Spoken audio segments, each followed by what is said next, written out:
નમસ્કાર કલમ યુદ્ધ સમાચારની સાથે હું છું આપની સાથે પાયલ બામભણિયા। તો જોઈએ આજના મહત્વના સમાચારમાં। સુરત વરાછા વિસ્તારમાં ગંદકીનું સામ્રાજ્ય, પહેલું સુખ જાતે નર્યા ફિટ ઇન્ડિયા। સુરતના વરાછા વિસ્તારમાં આવેલા જગદીશનગર પાસે સુરત મહાનગરપાલિકાનું સ્વામી દયાનંદ સરસ્વતી ઉદ્યાન ખાતે ગંદકીનું સામ્રાજ્ય જોવા મળ્યું। ત્યારે ગાર્ડનની અંદર ગંદકી અને ટોયલેટમાં ગંદકી અને કૂતરાઓનો ત્રાસ અને દારૂની પોટલીઓ દુર્ગંધથી લોકો ત્રાહિમામ પોકારી ઉઠ્યા છે। ત્યારે મોર્નિંગ વોક કરવા આવતા રહીશોના કહેવા પ્રમાણે સ્વામી દયાનંદ સરસ્વતી ઉદ્યાનના કસરત કરવાના સાધનો તૂટી ગયા છે અને ગાર્ડનની અંદર પણ પાણી જ્યાં છાંટવાનું હોય ત્યાં નથી છાંટતા અને સવાર જ્યાં ઘાસનો હોય અને જ્યાં યોગા કરવાના હોય ત્યાં પાણી છાંટી દે છે। તેના કારણે સવારમાં ગાર્ડનમાં કાદવ થઈ જાય છે, જેના કારણે યોગા કરી શકાતા નથી અને દોડ લગાવીએ તો ગાર્ડનમાં રહેલા કૂતરાઓ કરડવા દોડે છે। તો ગંદકી દૂર થાય અને કસરતના સાધનોને રિપેરિંગ કરવામાં આવે અને આ ગાર્ડનને ગંદકી મુક્ત થાય એવી અમારી માંગ છે।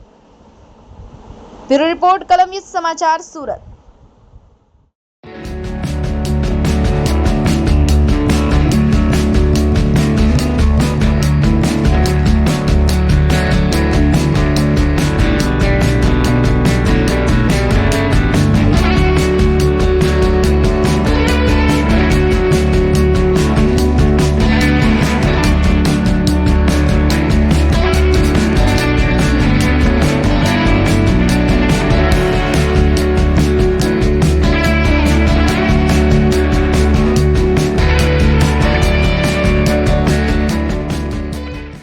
जी आपका नाम?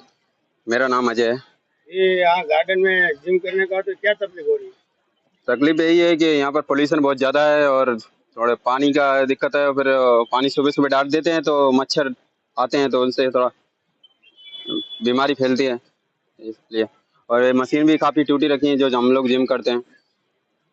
गंदगी के बारे में क्या बोलते हैं? किसके बारे में? गंदगी स्वच्छता नहीं है अभी। स्वच्छता नहीं है यहाँ पर अभी। काफ़ी लोग मतलब दारू पी के भी आते हैं बहुत लोग। ये गाजा वजा सब ये अच्छा नहीं लगता है। यहाँ गार्डन है तो सफाई रखना चाहिए। गार्डन में कुत्ता का कितना दर्द है? कुत्ते भी काफ़ी घूमते हैं यहाँ पर। कितने टाइम से आ रहे हो इधर? मेरे को हो गए साल भर हो गए।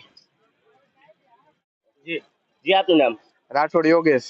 યોગેશભાઈ, આજે તમે જે કસરત કરવા માટે આવ્યો છો સવારે, શું હા, અહીંયા અમે સવારે 6 વાગ્યામાં આવીએ છીએ, પણ અહીંયા બધું વાતાવરણ ચોખ્ખું નથી। બધી જ્યાં જોવો ત્યાં ગંદકી અને કૂતરાઓનો ત્રાસ છે અને સવારમાં બધા આવીને ખરાબ વર્તન કરે છે અને અહીંયા સાધનો પણ બધા ખરાબ થઈ ગયા છે।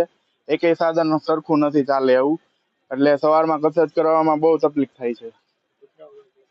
કૂતરાઓનો પણ બહુ ત્રાસ છે અને અહીંયા આપણે જોઈએ તો કસરત કરીએ તો અહીંયા ગાર્ડનમાં પાણી સવારમાં છોડી દે છે, એના કારણે ગાર્ડન આખું ભીનું હોય। સાંજે પાણી છોડે ને તો સારું પડે, એમ સવારે સુકાઈ જાય। અને અહીંયા અસામાજિક તત્વો દ્વારા બધા આવે છે અને દારૂની બધું પીને પડ્યા રહે છે, તો એની સ્વચ્છતા જાળવે તો સારું પડે। जी आपનું નામ? સુમનભાઈ ત્રિવેદી। કઈ જગ્યા છે ને શું કહેવા માંગો છો? અમે દયાનંદ સરસ્વતી ઉદ્યાનમાં છીએ। દરરોજ કસરત કરવા આવીએ। અમે છેલ્લા 7-8 વર્ષથી હું અહીં આવું છું।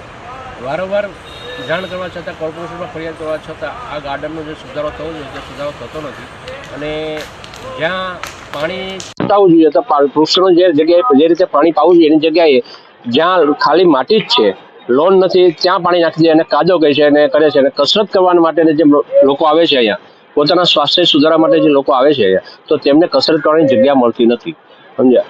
અને જે કસરતના સાધનો છે જર્જરિત થયેલા છે, એને વારંવાર રિપેર કરવાથી વધારે ઉપયોગ રહેતો નથી, વારંવાર તૂટી જાય છે। તો એ સાધનો બદલાવી કાઢવા જોઈએ અને એની જગ્યાએ નવા સાધનો સારા મૂકવા જોઈએ। પ્લસ આ ગાર્ડનમાં સફાઈનો બિલકુલ અભાવ છે। ગાર્ડનનું મેન્ટેન બિલકુલ નથી। આ ગાર્ડનની જે લોન છે, લોન કેટલા વર્ષોથી ઘસાઈ નીકળી ગયેલી છે, તે લોનને વ્યવસ્થિત પાથરવી જોઈએ। પાણીની વ્યવસ્થા સારી છે પણ એનું મેન્ટેન વ્યવસ્થિત નથી। પ્લસ અહીંયા ચોકીદાર નથી, નિયમિત ચોકીદાર નથી, નિયમિત માળી નથી, સમજ્યા? એટલે આ ઘણા બધા તકલીફો એવી છે કે અહીંયા પછી પશુ ફરતા રહે, કૂતરાઓ બધા ફરતા રહે છે। જ્યારે કોઈને કરોડોના બનાવ બની છે ત્યારે એવો તકલીફ થાય છે, તો એ માટે પણ ધ્યાન રાખવું જરૂરી છે। બાથરૂમ જે જાહેર શૌચાલય છે બંને લેડીઝ અને જેન્ટ્સ, એ બંને એટલી ખરાબ હાલતમાં છે કે માણસો યુઝ જ નહીં કરી શકે અને સાફ સફાઈ બિલકુલ થતી જ નથી।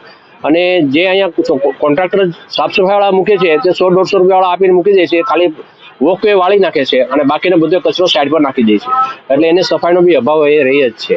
અને ઝાડ પાન ને બધું જે છે એ વ્યવસ્થિત નથી. એને ઝાડ પાન જે છે એને કોર્નર કરી નાખી, ત્યાં પાણી નાખવા માટે પાણી વ્યવસ્થિત મળી આવવું જોઈએ, તો રોડ રસ્તા બધા સારા રહે અને માટીમાં પાણી નહીં જાય તો માણસો કસરત કરી શકે, વ્યવસ્થિત કરી શકે અને મેન્ટેન કરો ગાર્ડન તો સારું રહે.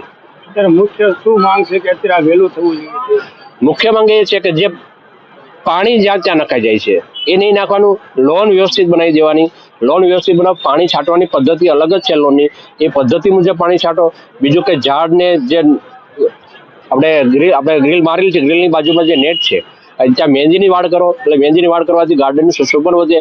પ્લસ અહીંયા દારૂનું જે દૂષણ થાય છે એ દારૂનું દૂષણ બંધ થાય તેવી વધારે સારું છે, કારણ કે એ થવાથી ઘણા અસામાજિક તત્વો બી અહીં બેસીને કામ કરે છે, બેઠા હોય છે, એટલે આવેથી સામાન્ય ઘરના સામાન્ય લોકોને તકલીફ થાય છે, તો એ દૂષણ દૂર કરવું.